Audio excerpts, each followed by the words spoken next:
ஒரு பாட்டை முதல்ல சொல்லிடுறேன். பூழியர்கோன் வெப்பொழித்த புகழியர்கோன் கடல் போற்றி ஆழிமிசை கல்மிதப்பில் அணைந்த பிரான் அடி போற்றி வாழி திருநாவலூர் வந்தொண்டர் பதம் போற்றி ஊழிமலி திருவாத ஊரர் திருத்தாள் போற்றி.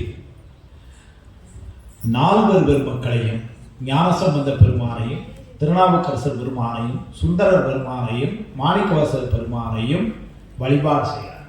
இந்த பாட்டை யார் எழுதினாங்கன்னு தெரியுமா? உமாவதி சிவாச்சாரியர். ரொம்ப சந்தோஷம். உமாவதி சிவாச்சாரியர் எழுதின பாட்டு. இந்த பாட்டை மூர்த்திகள் சொன்ன மாதிரி பொதுவாக கம்பீர நாட்டை அப்படின்னா நட்டப்பாடையில் பாடுவாங்க, அல்லது சௌராஷ்டிரத்துலேயும் பாடுறாங்க ராகம்ங்கிற வகையில். அது எது பாடணும், அது எது சிறப்பு, அது அவருடைய இது. நான் அதுக்குள்ளே போகலை. இப்போ பொருள் என்னன்னு பார்த்தீங்கன்னா, பூழியர்கோன் வெப்பொழித்த புகழியர்கோன் கடல் போற்றி. புகழி என்பது சீர்காழிக்கு உள்ள இன்னொரு பெயர். சீர்காழி ஊர் எல்லாருக்கும் தெரியும். மயிலாடுதுறைக்கும் சிதம்பரத்துக்கும் நடுவில் இருக்கு. இப்போதான் மதியானம் முன்னாடி கும்பாபிஷேகம் ஆச்சு. பெரிய கோயில். திருஞான சம்பந்தர் அவதாரம் செய்த ஊர் சீர்காழி. பொதுவாக இந்த பெரியவர்களை சொல்லும் பொழுது அவர்கள் பிறந்த ஊர் அப்படின்னு சொல்றது மரபு கிடையாது. அவர்கள் அவதாரம் செய்த ஊர் அல்லது அவர்கள் தோன்றிய ஊர் என்றுதான் சொல்லணும். நீங்களும் நானும் நம்மளை சொல்லும் பொழுது பிறந்த ஊர் அப்படின்னு சொல்லிக்குவோம். ஆனால் பெரியவங்களை சொல்றப்போ பிறந்த அப்படின்னு நம்ம சொல்றது இல்லை. அவர்கள் அவதாரம் செய்த. அப்ப ஞானசம்பந்த பெருமான் அவதாரம் செய்த ஊர் சீர்காழி. அதனால இங்க புகழியர் அப்படின்னு சொல்றது புகழியர் சீர்காழி. பாட்டு முதல்ல எப்படி ஆரம்பிச்சாரு? பூழியர்கோன் வெப்பொழித்த. பூழியர்கோன் அப்படிங்கிறது, பூழி நாடுங்கிறது பாண்டிய நாட்டினுடைய ஒரு பகுதி. ஆக்சுவலா பாண்டிய நாட்டுடைய அகநாடு அப்படின்னு சொல்லுவாங்க. பாண்டிய நாட்டில் ஒரு பகுதி, அதுதான் ஒழிவு. அது கூட ரொம்ப வரலாறு ரீதியா ஒரு செய்தி சொல்றாங்க.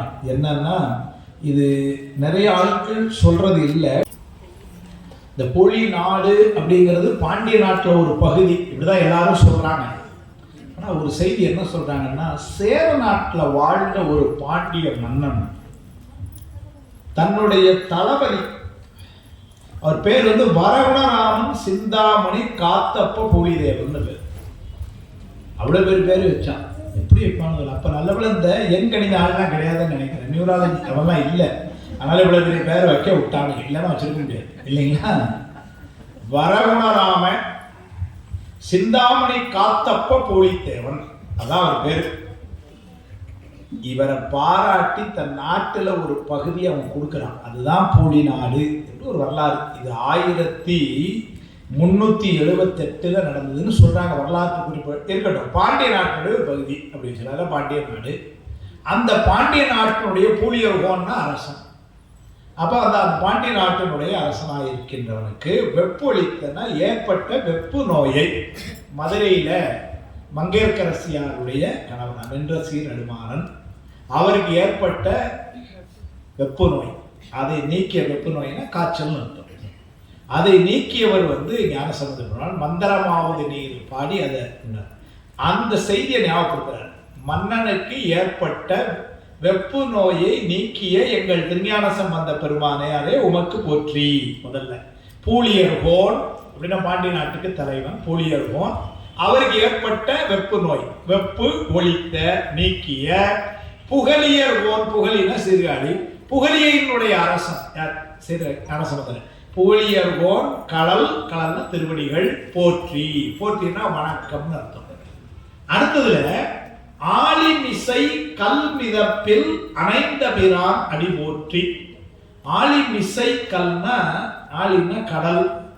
கடல்ல கல்ல தெப்பமா மிதந்து வந்தது யாருன்னா திருநாவுக்கரசர். சமணத்துக்கு போயிட்டு திரும்ப சைவத்துக்கு வந்த பொழுது அவங்க ஒவ்வொரு விதமான தண்டனை எல்லாம் கொடுத்து பார்க்கறாங்க, இவரை காலி பண்ணிடணும்னு.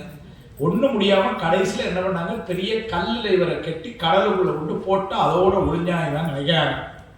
போட்டுட்டு எல்லாரும் கரைக்கு வராங்க. அந்த கல் அப்படியே கடல்ல மிதந்து வருது. அப்படி அவர் ஏற இடத்த கரையேற விட்ட குப்பம்னு இன்னைக்கும் கடலூர் பக்கத்துல அந்த இடம் இருக்கு. பூஜையெல்லாம் நடக்காங்க.